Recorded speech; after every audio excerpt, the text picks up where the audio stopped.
नौजवान के लिए नौकरी निकलती थी, वो नौकरी नौजवान को नहीं मिलती थी। चेहरा देखा जाता था, पैसा देखा जाता था। जो गरीब नौजवान पैसा नहीं दे सकता था, उसकी नौकरी नहीं निकला। जंतर मंतर से चैलेंज तो दूसरी तरफ बाबा ने बड़ी चेतावनी दे दी। यूपी में माफिया मिट्टी में मिलेंगे, कोई रोक नहीं सकता है। छात्रों के भविष्य के साथ जिसने भी दुस्साहस किया उसके खिलाफ सख्त से सख्त कार्रवाई होगी। दिल आने वाला है, मान करके चलिए। माफिया मिट्टी में मिलेंगे, कोई रोक नहीं सकता माफिया को मिट्टी में मिलने से। ये नकल माफिया, ये कांग्रेस और समाजवादी पार्टी की विरासत। दिल्ली के मंच से योगी सरकार को खुली चुनौती। योगी जी, अगर यूपी में पेपर लीक नहीं रुका तो जंतर मंतर से भी बड़ा आंदोलन। योगी जी, थोड़े पेपर लीक अपने प्रदेश में रोक लीजिए, वरना भी जितने लोग जंतर मंतर पर पहुंचे यूपी से, उससे कहीं ज्यादा लोग यूपी में आंदोलन करेंगे। तो क्या 2027 से पहले यूपी का सियासी तापमान बढ़ने की तैयारी शुरू हो चुकी है? इन्होंने युवाओं का शोषण किया, छात्रों के सामने अंधकार में जीवन दिया था। युवाओं के आंदोलन पर राजनीति। दरअसल बात यह कि क्या युवाओं के कंधों पर रखकर सियासत की बंदूक चलाई जा रही है, या फिर आंदोलन की आड़ में सत्ता को झुकाने का नया फॉर्मूला मिल गया है? दरअसल दिल्ली के मंच से बड़े बड़े राजनीतिक ऐलान, आखिर अगला निशाना कौन है?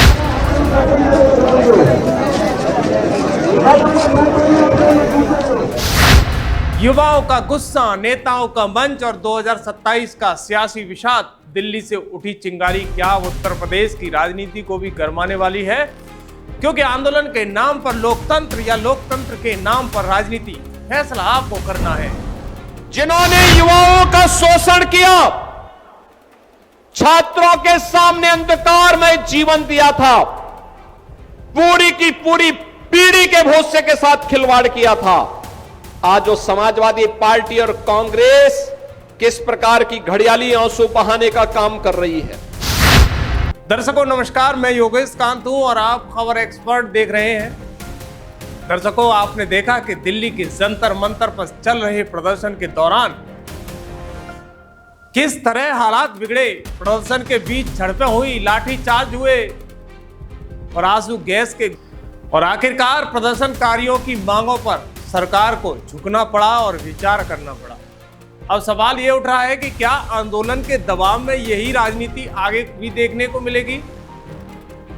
राजनीतिक गलियारों में चर्चा है कि विपक्ष को सरकार पर दबाव बनाने का एक नया तरीका मिल गया है। अब निगाहें उत्तर प्रदेश पर है, क्योंकि 2027 का विधानसभा चुनाव धीरे धीरे करीब आ रहा है। ऐसे में हर राजनीतिक दल चुनावी बढ़त हासिल करने के लिए हर संभव रणनीति अपनाएगा।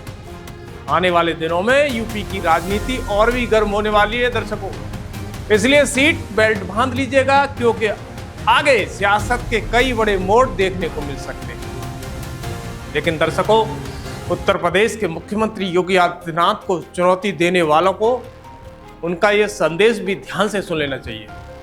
योगी आदित्यनाथ कई बार और कई मौकों पर यह कह चुके हैं कि कानून व्यवस्था से समझौता नहीं होगा। जो भी व्यवस्था को चुनौती देगा उसके खिलाफ सख्त कार्रवाई की जाएगी। उनका दावा रहा है कि उत्तर प्रदेश में अपराध, संगठित अपराध के खिलाफ लगातार अभियान चलाया गया है। एक समय ऐसा भी था कि जब उत्तर प्रदेश को अपराध, माफिया और गुंडा राज के लिए जाना जाता था, लोग उत्तर प्रदेश में आने से डरते थे। घड़ियाली आंसू वाला हिस्सा, जो दल वर्षों तक युवाओं की समस्याओं पर सवाल के घेरे में रहे, वही आज छात्रों के सबसे बड़े हितैषी बनने का दावा कर रहे हैं। क्या ये युवाओं की लड़ाई है या 2027 के चुनाव की सियासी तैयारी? जनता पूछ रही है, क्या छात्रों का दर्द सच में मुद्दा है या सिर्फ वोट बैंक की राजनीति है? शाम ढलने के बाद घर से निकलना भी आसान नहीं था लोगों के लिए, लेकिन योगी सरकार का कहना है कि अपराधियों और माफियाओं के नेटवर्क के खिलाफ लगातार अभियान चलाकर कानून का राज उत्तर प्रदेश की सरजमी पर स्थापित किया गया है। संगठित अपराध पर नकेल कसी गई है और प्रदेश में सुरक्षा का माहौल मजबूत किया गया है। सरकार इसे भयमुक्त उत्तर प्रदेश की दिशा में उठाया गया एक बड़ा कदम बताती है।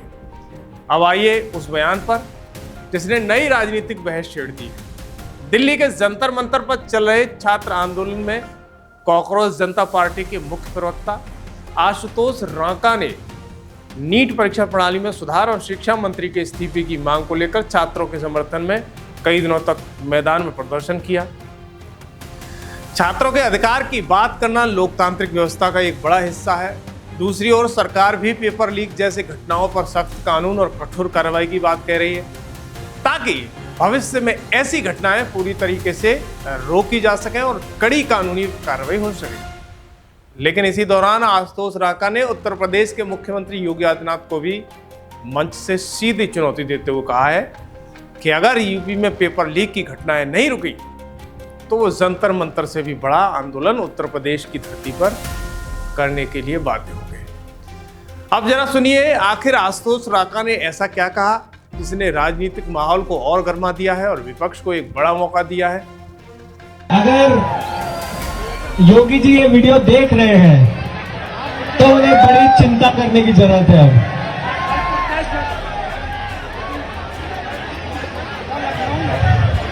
योगी जी थोड़े पेपर लीक अपने प्रदेश में रोक लीजिए, वरना भी जितने लोग जंतर मंतर पर पहुंचे यूपी से, उससे कहीं ज्यादा लोग यूपी में आंदोलन करेंगे।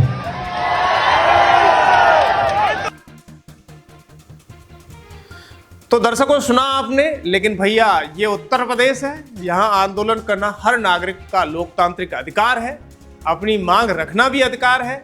लेकिन अगर किसी ने आंदोलन की आड़ में कानून व्यवस्था बिगाड़ने और हिंसा फैलाने, सरकारी संपत्ति को नुकसान पहुंचाने, अराजकता फैलाने की कोशिश की तो कार्रवाई भी उतनी सख्त हो।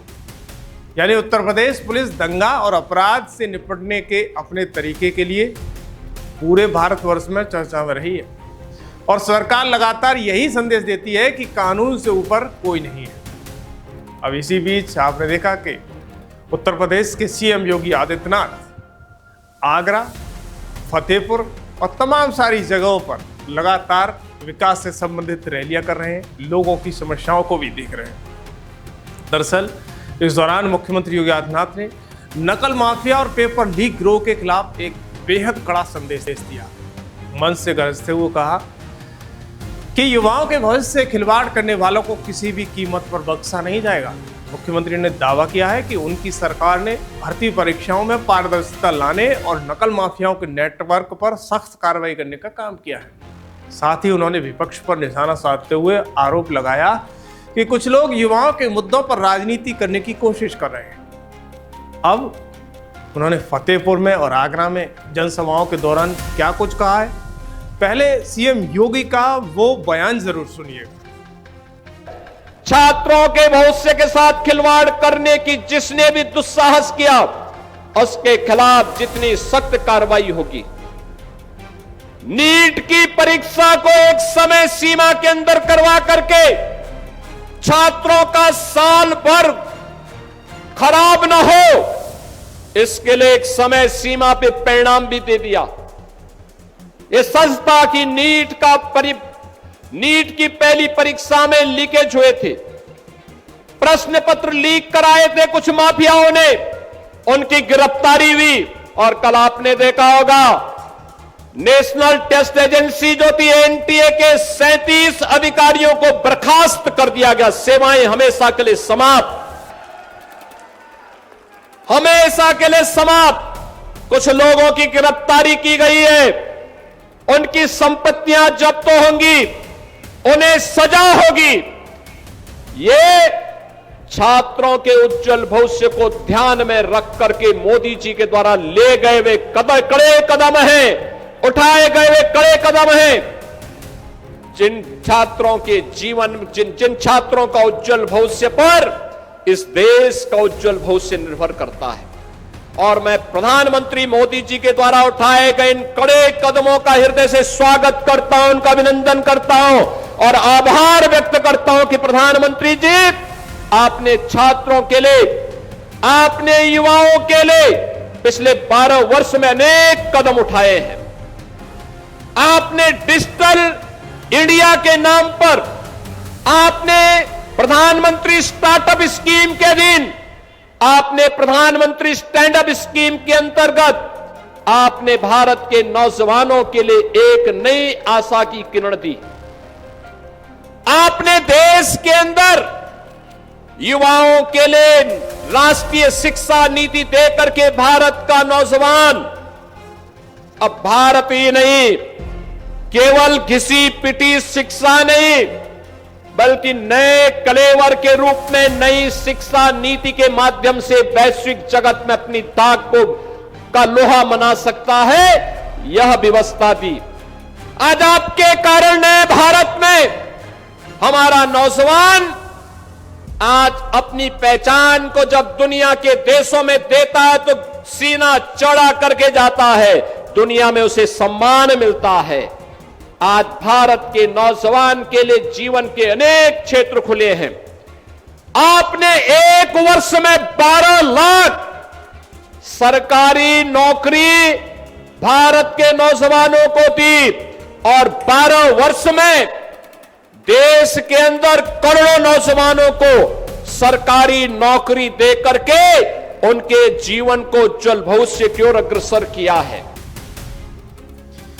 दरअसल दर्शकों, आपने देखा कि उत्तर प्रदेश सरकार का संदेश बिल्कुल स्पष्ट है कि सरकार का कहना है कि छात्रों के भविष्य से खिलवाड़ करने वाले नकल माफिया हो या आंदोलन की आड़ में कानून व्यवस्था बिगाड़ने की कोशिश करने वाले लोग हों, किसी के साथ नरमी नहीं बरती जाएगी। मुख्यमंत्री योगी आदित्यनाथ लगातार जीरो टॉलरेंस की नीति की बात कर रहे हैं। अब देखने वाली बात होगी कि दिल्ली से उत्तर प्रदेश में बड़े आंदोलन की चेतावनी देने वाले नेता योगी सरकार के इस सख्त संदेश के बाद अपनी अगली रणनीति क्या बनाते हैं, क्योंकि ये तो नहीं है कि ओनली उत्तर प्रदेश में ही पेपर लीक होता है। पेपर लीक तो पंजाब में भी होता है, पेपर लीक हिमाचल में भी होता है, पेपर लीक उत्तराखंड में भी होता है, पेपर लीक राजस्थान में भी होता है, पेपर लीक मध्य प्रदेश में भी होता है। अगर आशुतोष राका प्रदर्शन ही करना चाहते हैं तो सब जगह प्रदर्शन करें, क्योंकि बच्चों के हक की बात करना हर किसी के लिए बनता है और करनी चाहिए। ये नहीं कि ओनली टारगेट एक प्रदेश को बनाया जाए। अगर टारगेट एक प्रदेश को बनाया जा रहा है तो समझिएगा कि कहीं ना कहीं बच्चों के नाम पर जमकर राजनीति कोशिश करने की कोशिश की जा रही है। दर्शकों, लेकिन अब कहानी सिर्फ एक आंदोलन की नहीं रह गई। एक तरफ केंद्र सरकार ने प्रदर्शनकारियों की तमाम सारी मांगों को स्वीकार कर लिया, तो दूसरी तरफ राजनीतिक गलियारे में यह भी बहस है कि क्या यह सिर्फ एक मुद्दे का समाधान था या आने वाले समय में बड़ी राजनीतिक लड़ाई की शुरुआत हो चुकी है। यहीं से शुरू होती है असली सियासत।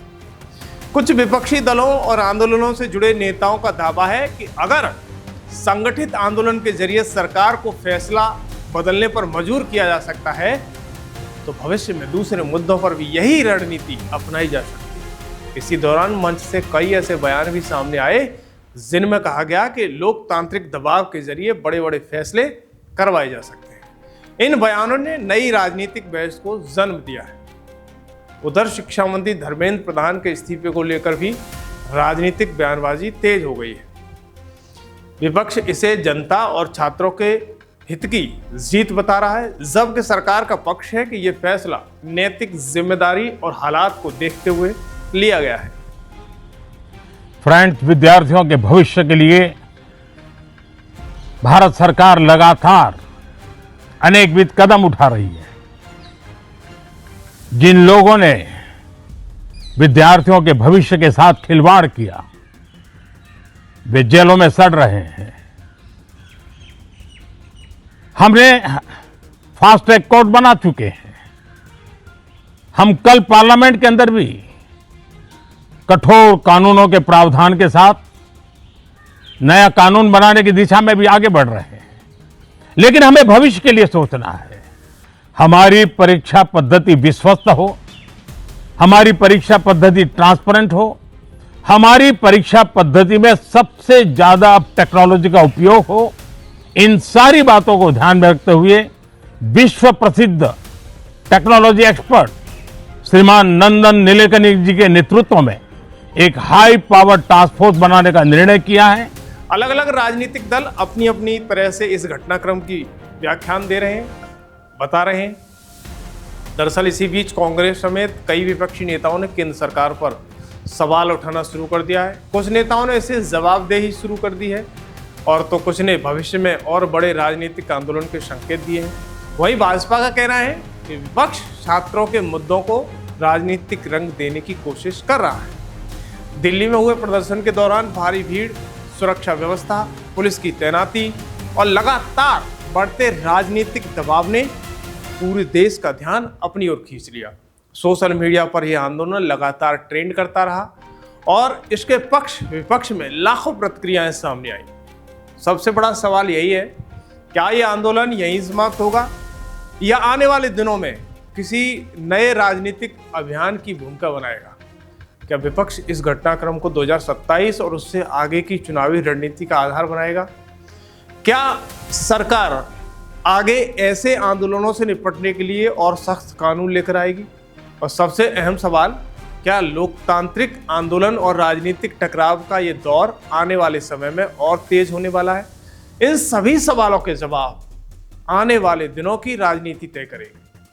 आपकी इस पूरे घटनाक्रम पर क्या राय है? क्या सरकार का फैसला सही है या इससे भविष्य में आंदोलन की राजनीति को और बल मिलेगा? अपनी राय हमें कमेंट करके जरूर बताइएगा। वीडियो पसंद आए तो शेयर करिएगा और देश और दुनिया की हर बड़ी खबर देखने के लिए खबर एक्सपर्ट पर बने रहिएगा। और वैसे आपकी राय में क्या है? क्या इस तरह के आंदोलन सरकार को जागरूक करने के लिए होना आवश्यक है या फिर छात्रों के नाम पर राजनीति की गई है?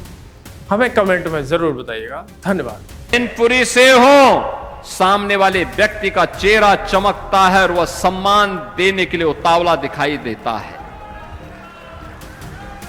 यह पहचान का संकट किसने खड़ा किया था? कौन वे लोग थे जिसने यहां के नौजवान की नौकरी छीनी थी, जिसने अन्नदाता किसान की खुशहाली छीनी थी, जिसने व्यापारियों को असुरक्षित कर दिया था और जिसने बेटी के सामने सुरक्षा का संकट खड़ा किया था? कौन वे लोग थे जिसने हमारे कारीगरों को बेरोजगार बना दिया था? कौन वे लोग थे? कहीं और दूर के नहीं थे, आप ही के बीच में, आप ही के जुड़े हुए वे लोग थे जिन्होंने केवल मैनपुरी और इटावा के सामने ही प्रश्न खड़ा नहीं किया, उत्तर प्रदेश के सामने पहचान का संकट भी खड़ा किया और उत्तर प्रदेश को बीमारू राज्य के रूप में धकेल करके अस्तित्व विहीन कर दिया था। सबसे बड़ी आबादी का राज्य बीमार हो जाए, प्रकृति और परमात्मा की सीम कृपा का राज्य बीमार हो जाए, ये हम देखते थे। नौजवान के लिए नौकरी निकलती थी, वो नौकरी नौजवान को नहीं मिलती थी। चेहरा देखा जाता था, पैसा देखा जाता था। जो गरीब नौजवान पैसा नहीं दे सकता था उसकी नौकरी नहीं निकलती थी। और आज बहनों और भाइयों, आप देखते होंगे डबल इंजन की भाजपा की सरकार में नौकरी निकलती है। मैनपुरी और इटावा का नौजवान भी नियुक्ति पत्र प्राप्त करता है, बड़ी शान के साथ अपनी सेवाएं देता है और नए भारत के, नए उत्तर प्रदेश के निर्माण में अपना योगदान देता है। याद करिए, हमने इस यूपी को पिछले 9 वर्ष में बीमारू राज्य की श्रेणी से उभारने में सफलता प्राप्त की। आज हमारा यूपी बीमारू नहीं, आज हमारा यूपी अब रेवेन्यू सरप्लस राज्य है और भारत की अर्थव्यवस्था का ग्रोथ इंजन बन करके टॉप बॉटम 3 से देश की टॉप 3 इकोनॉमी में यूपी ने अपना स्थान बनाया है। अब कोई यूपी में पैसे की कमी नहीं, कोई पैसे की कमी नहीं। यही कारण है हमारे दोनों विधायक जयवीर सिंह जी भी और अग्निहोत्री जी भी विकास की परियोजनाओं की पैरोकारी भी करते हैं और पैरोकारी करने के बाद उनका भूमि पूजन भी करते हैं, उद्घाटन भी करते हैं। जो बाकी बस्ती है, मैं भी आता हूं, इस प्रकार के समारोह के माध्यम से इनका लोकार्पण और शिलान्यास भी नई परियोजनाओं का होता है। हम लोग आज कह सकते हैं जितना पैसा चाहिए हम देंगे, स्टेडियम के लिए, म्यूजियम के लिए, ऑडिटोरियम के लिए, बाईपास के लिए, कनेक्टिविटी के लिए, अच्छी सड़कों का निर्माण का हो या फिर रामलीला के मैदान के निर्माण का हो, पैसे की कमी नहीं। नौजवानों के लिए नौकरी की कमी नहीं, अन्नदाता किसानों के लिए योजनाओं की कमी नहीं। एक छड़ी लगी है। याद करिए, मोदी जी ने कहा था देश के अंदर केवल 4 जातियां हैं, एक गरीब है, एक किसान है, एक महिला है और एक नौजवान है। इन चारों के हितों के लिए कार्य कर लो, समझ लो देश विकसित हो जाएगा। भारत को विकसित होने के लिए कोई रोक नहीं सकता। गरीब हर जाति में गरीब है। आप सोचो, मंच पर अभी हमने मुख्यमंत्री बाल सेवा की स्कीम चलाई, जो निराश्रित बालिकाएं हैं, बालक हैं, उनके लिए एक बेटी, यादव बेटी आई मंच पर, उसको हर महीने हम 4,000 रुपया भी देते हैं और उसको लैपटॉप भी दिया गया। हर महीने पैसा दिया जा रहा है। वो बेटी पढ़ लिख लेगी, वो बेटी पढ़ेगी, परिवार में स्वावलंबन का आदर्श भी प्रस्तुत करेगी और साथ साथ उत्तर प्रदेश की भाग्य भी बनाएगी। देश के लिए प्रतिभाशाली नौजवानों की फौज निकलेगी। हमने कोई जाति के नाम पे नहीं बांटा। योजनाओं का लाभ बिना भेदभाव के हर एक समूह को मिलना चाहिए। वह दलित है, वह वंचित है, वह गरीब है, वह कमजोर है, किसी भी जाति का है, उसको योजना का लाभ मिलना ही चाहिए। ये हमारे संस्कार हैं और उसके तहत डबल इंजन की सरकार कार्य कर रही है। अन्नदाता किसान है, याद करिए, हमने फसल ऋण माफी का कार्यक्रम चलाया, 86 लाख किसानों को दिया, लेकिन बहनों और भाइयों किसी के साथ भेदभाव नहीं किया। वह किसान दलित भी था, वंचित भी था, पिछड़ा भी था, ओबीसी का भी था, हर जाति का था, लाभान्वित हुआ। हमने 1 डिस्ट्रिक्ट 1 प्रोडक्ट की स्कीम चलाई। हर योजना के लिए स्कीम बनाई गई बिना भेदभाव के। मैनपुरी की तार कसी की इस कारीगरी को वैश्विक पहचान दिलाया, कोई समस्या नहीं, उसे सम्मान मिला। वो किसी भी जाति का कारीगर है, कारीगर तो कारीगर है। अन्नदाता किसान तो अन्नदाता किसान है।